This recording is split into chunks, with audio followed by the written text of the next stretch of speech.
फार तरी कळतं मला.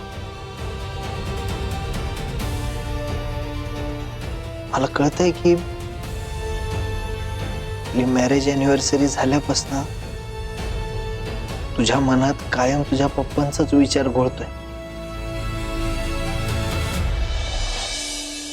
तुला असंच वाटतंय की त्या दिवशी ते इथं असायला हवे होते.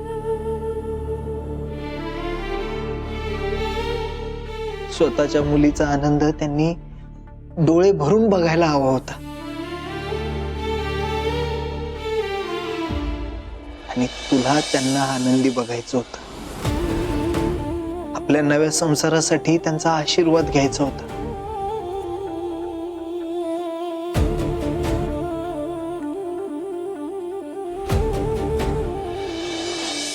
पण सावी, तू अजिबात काळजी करू नकोस. आणि अशी नाराज तर अजिबातच होऊ नकोस. कारण आता तू फक्त तुझ्या बाबांची लेक नाही, या धैर्याची बायको सुद्धा आहेस.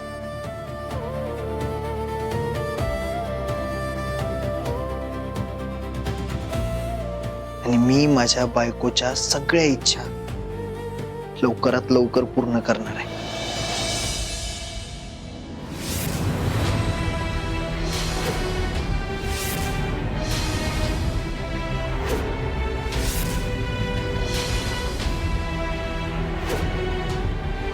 धैर्य कसं सांगू मी तुम्हाला.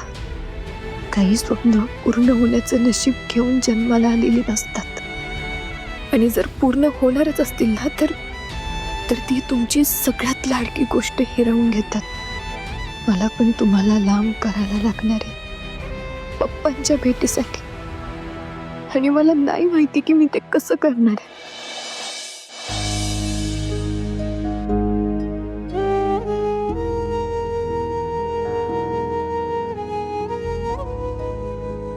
सावी, सावी,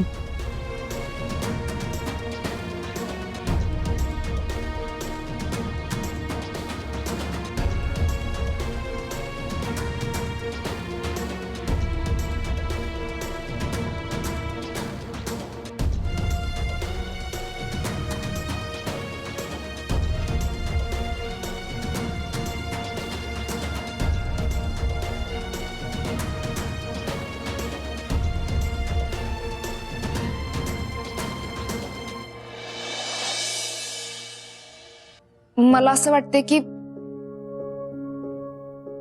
सावी आता लई चिडलेली दिसाल्या. तेव्हा आता आपण निघूया इथून. नाही, तुम्ही जा, मी थांबतो. आणि डोंट वरी, मी करीन हँडल. काळजी घ्या आणि काय लागलं तर कळवा.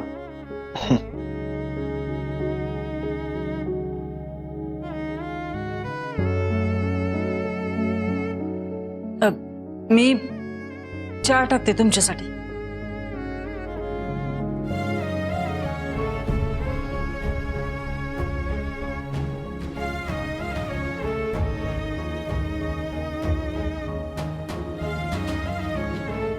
सावी का असं वागते?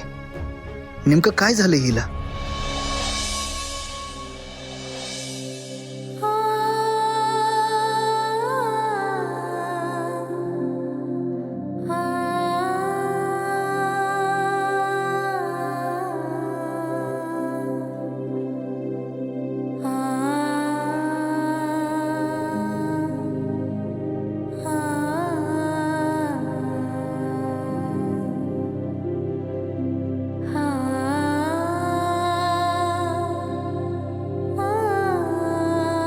सावे, पुरी काय चाललंय काय तुझ्या मनात? पण तुझं नक्की काहीतरी बिनसलंय. या माझ्या बाळाचं काहीतरी नक्की बिनसलंय, एवढं तर या म्हाताऱ्याला नक्की कळतंय बघ. सांग ना पुरी.